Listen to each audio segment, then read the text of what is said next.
Welcome to the Legacy Leaders Podcast. Are you doing the best for your client to help them create their legacy? Are you creating a plan that goes far beyond finances to help people ensure that it becomes the driving force behind all decisions? On this podcast, hosts Katie Beth Hand and Stan Miller will help you with growing your practice and your clients' peace of mind.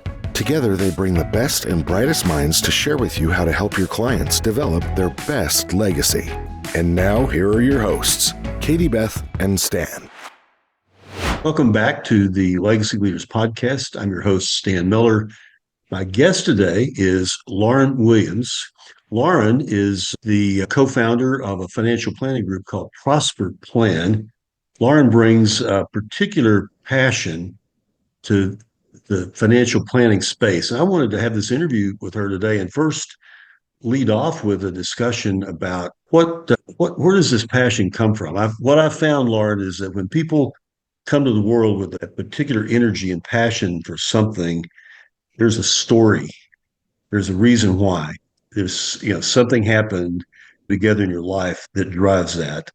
And I'm really curious to peel that back and find out where it came from.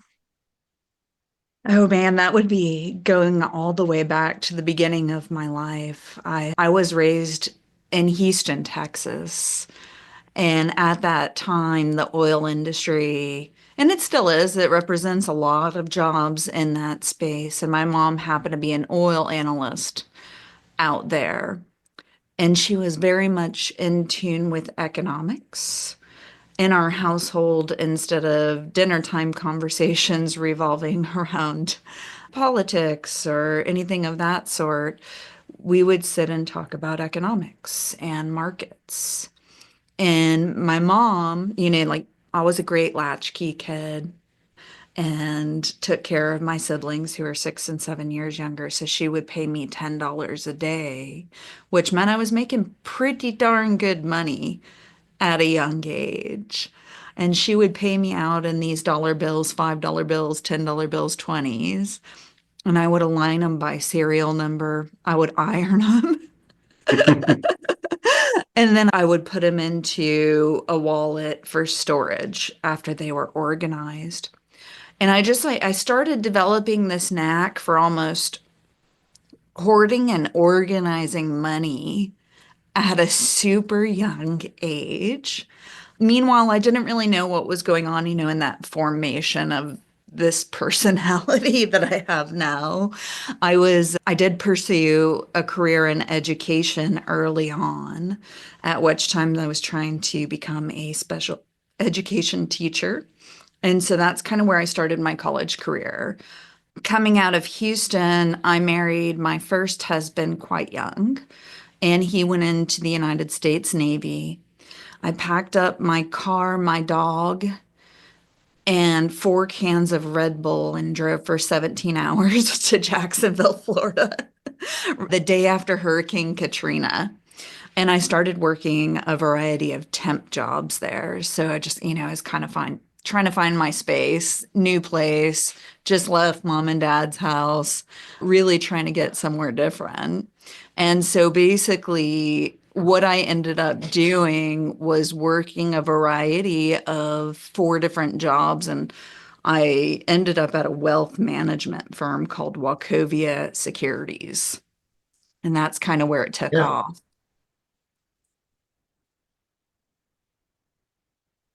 So it was at Wachovia that you got the real introduction to financial planning, right?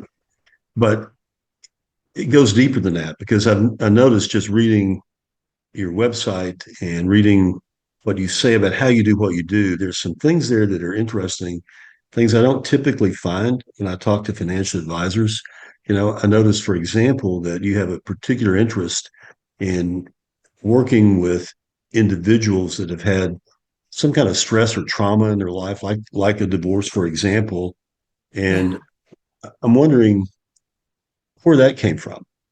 Did that come from your own experience, or where? Yeah, definitely. I mean, I like everybody else in their mid-40s have been through my fair share of traumas and life experiences. Haven't we all?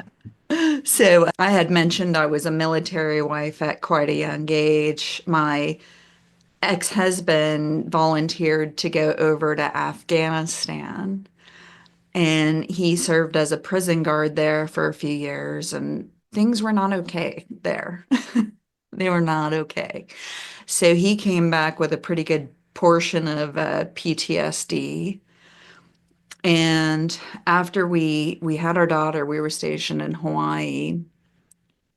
I was a stay-at-home mom while I was finishing my bachelor's in finance, starting my master's degree in financial planning. And we transitioned out of the Navy back in 2011, the day that Osama bin Laden was killed. And so it's just really interesting period of time. But what we found after leaving the Navy is that we were probably not a great fit for each other for a whole lot of reasons. And it's hard to tell when you're a military spouse because you're moving around, they're out on deployment, like they're back for a brief period of time. And so here we are raising this then 6-year-old. And the day I was walking to get my master's degree, he left me. And so, divorce and relationships, they run super deep. And I feel like going through these processes of change, like going through these ego deaths, where it's like you have this one life, you are this one identity, or maybe you're a few different identities, but all of a sudden that portion of your life goes away. And now you have to start a transition plan and start rebuilding who you are now. You're all of a sudden on a different path. You're creating a different map. And I feel like the interplay with financial planning makes so much sense because financial planning is about building a path forward, right? Or building a plan that you hopefully stick to.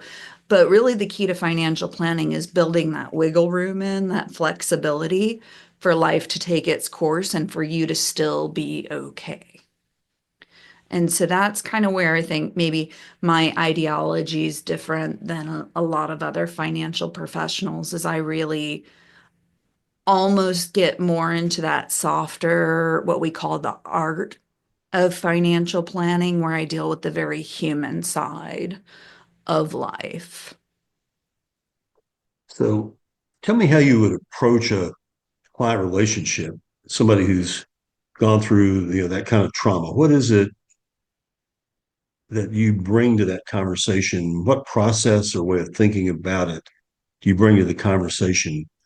Could you shed some light on what that experience would be like if I were a client Yeah. and you were working with me? So usually when people reach out to me, there's a triggering event, right? It's very rare people are looking for a financial advisor when things are all hunky dory. There's usually got to be some sort of active transition or the thought of transition. And we call this money in motion in the industry. And what this means is that when people come to you in this space of trauma or this space of needing to heal, or even the space of a desire for freedom and change, you have to address it like you would anytime you're meeting a friend for the first time, right? You just start to get to know them, what's important. And you start collecting puzzle pieces and information that can help you help them heal, right?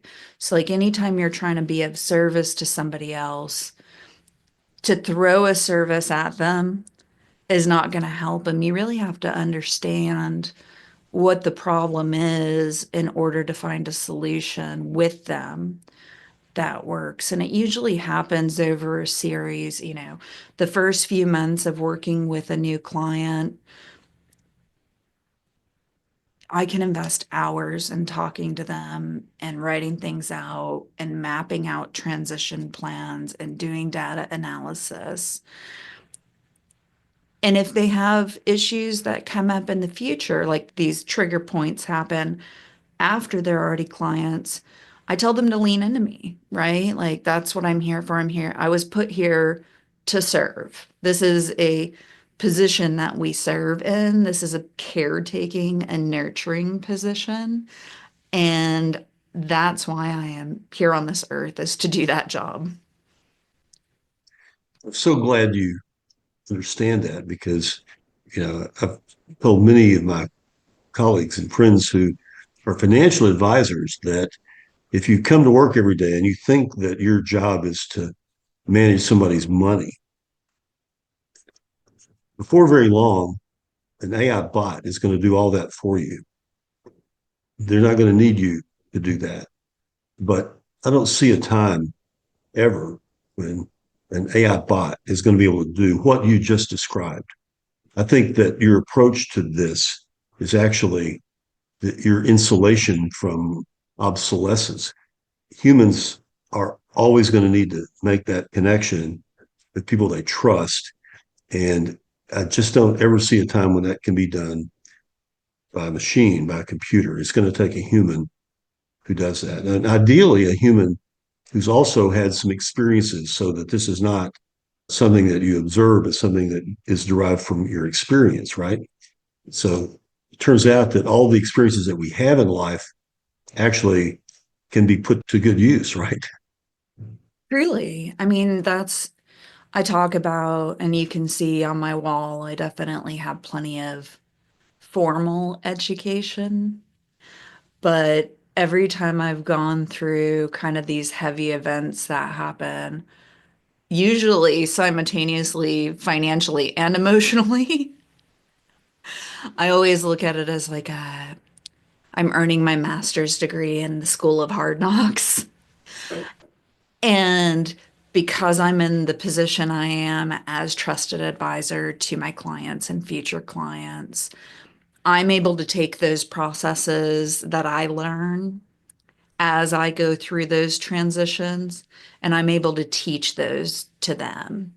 And I think when you have that skill set, you can help people maintain balance, because that's really what we're all looking for. Humans, we have this natural up and down, like, oh, the dopamine's hitting hard, the cortisol's hitting hard. And what we really want is to be at peace.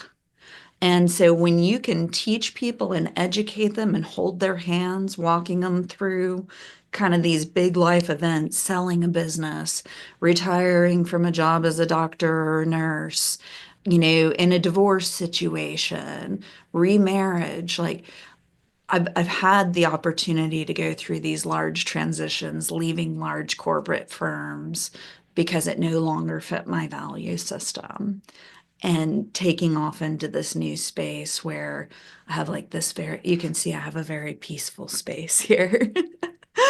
But I can use all of that life experience to connect with and lead people towards a better, more prosperous future. So, Lauren, if you were coaching a young financial advisor, somebody that just recently got into the business, Mhm. we don't have a ton of time here, but I'm wondering if you could distill down maybe some key bullet points, some key Yeah, I conversations mean, to have. be of service, specialize, find a niche. For me, it's the doctors and nurses and healthcare workers at Kaiser Permanente. I'm an expert in that plan. I was taught by their team. But do it because you love it and because you want to be of service. Because otherwise, you're going to burn, if you go to a high volume corporate firm, you're going to burn out. And there's got to be passion driving you to protect your future in that career. Any tools or strategies that you would suggest, things that maybe we haven't heard about, or a particular way to approach the relationship or the conversation?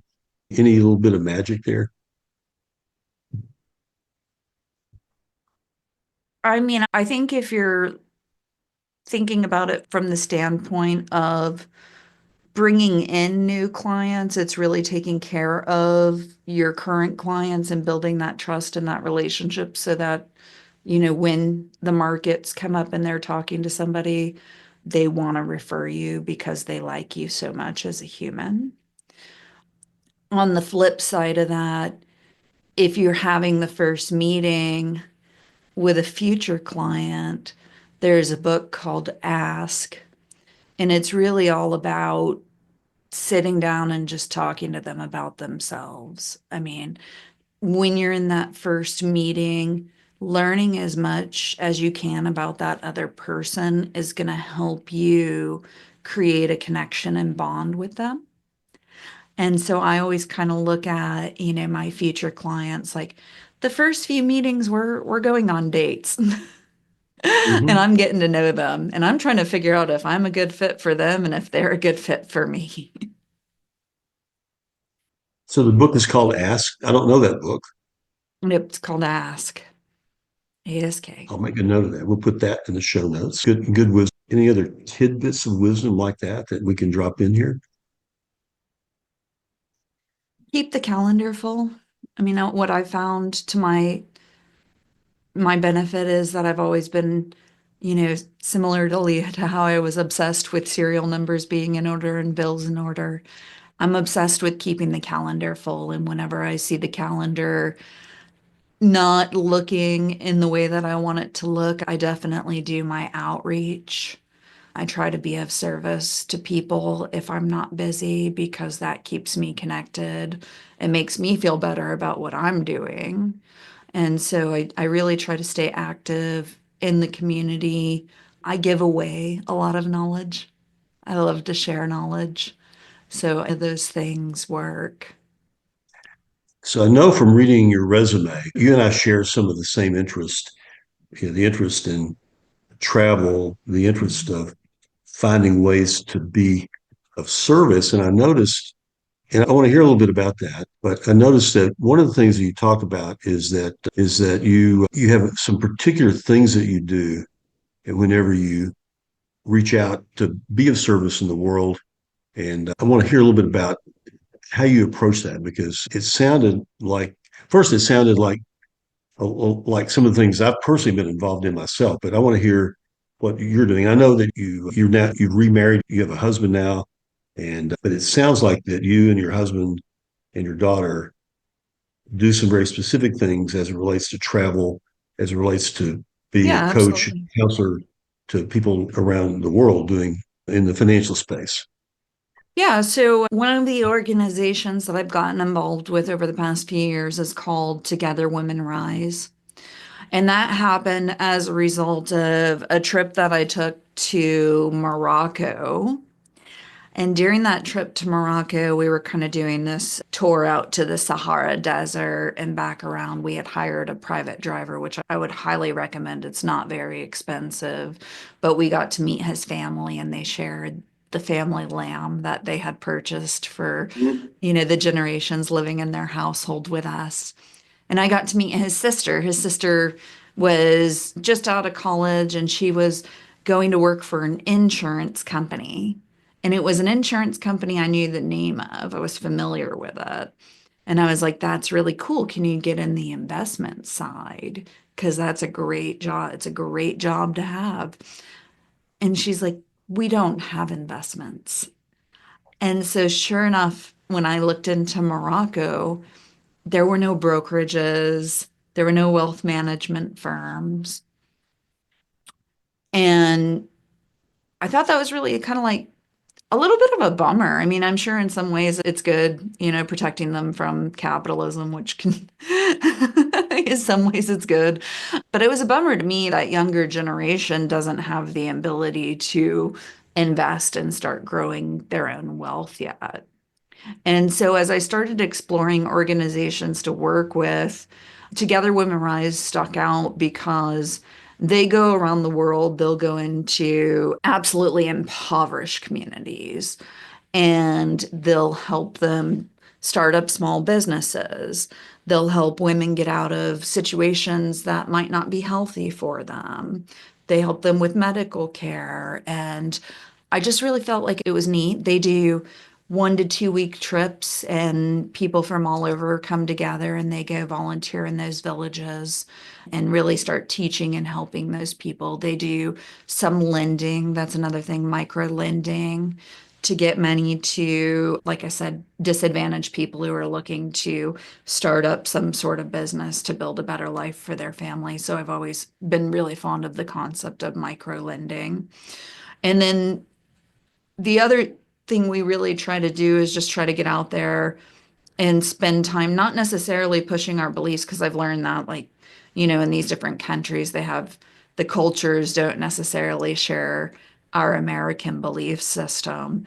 But I just think it's really interesting being able to teach people the differences and also being able to learn the differences from them. So as I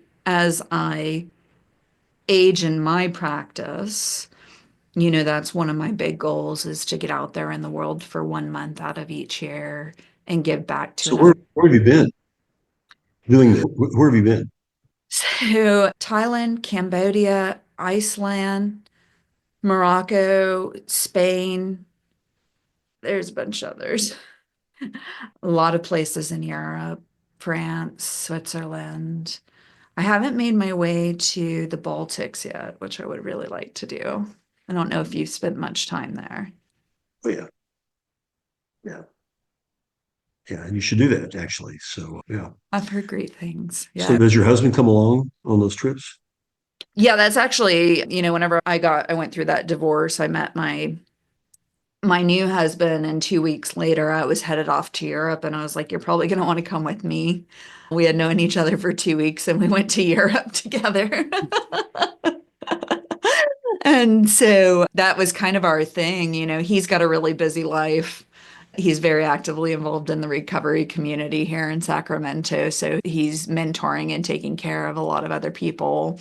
And then he's a home inspector and a skydiving instructor. So he's a very dynamic and very busy man. So our travel is really that time that we take to focus on each other and work as a team. And so, yeah, that's our thing. That's very cool. Very cool. So in the minute or two we have left, I just invite you. Are there any thoughts, insights, wisdom that you want to share with an audience of other financial advisors, estate planning attorneys, that could be useful to them in building the relationships that they bring to their clients, or helping them grow their business? I mean, it always comes back to the niche, right? Being the best at one area. So whether that's, as an estate planning attorney here, you might focus on families and agriculture. As an advisor, you might focus on business owners specifically. Really taking that fishing net, and instead of it being so broad that the fish swim through, decreasing the size of it so that you start capturing the people that you love to work with, right? And that's really where I think the joy is in, when you can have that expertise, it makes doing this job for an extended period of time so much easier because you're specializing. Yeah. Well, I think that's a useful insight for sure. And I will say, just hearing you talk about what you do, you inspire me. You reaffirm some things I know, but to hear your story, the way that you approach it, I find really, really inspiring. So it's been a pleasure having this conversation. What we will do is actually post all of your contact information in the show notes so that if anybody wanted to reach out to you, we want to make it pretty easy for them to do that. And also, we'll post a link to the organization that you mentioned. What's it called? Helping Women So Together Women Rise. Together Women Rise. So Mhm. we'll post a link for that also, because I think we may have a lot of listeners who would really connect with that. And so, hopefully, maybe here today we've opened a window into that opportunity for them too. So let me just say it's been a pleasure, Lauren, having you, and a pleasure meeting you, pleasure getting to know you, and glean some wisdom from you. So with that, let me say this has been the Legacy Leaders podcast with your host, Stan Miller. Our guest today has been Lauren Williams. Lauren, thank you. Thank you for the time you spent with us today. Thank you. Thank you for Hey, having me. super. Bless you. You've been listening to the Legacy Leaders Podcast with Katie Beth Hand and Stan Miller. For more information on them and the show, please visit pinnaclelegacylaw.com. If you like what you've learned today, do share the program with your friends and subscribe wherever podcasts are found. 49 faces looked to him in triumph. Over the last 12 months, they had each taken turns and promoted his business for a week at a time, driving over $987,342 in revenue. What if you had a network of 50 centers of influence who promoted your business every week for a year? Grab your copy of the #1 Amazon best-selling book, The Ultimate Guide to Growing Your Business with a Podcast, at 33% off the Amazon price by going to ultimatepodcastbook.com. Again, that website for 33% off the Amazon price is ultimatepodcastbook.com.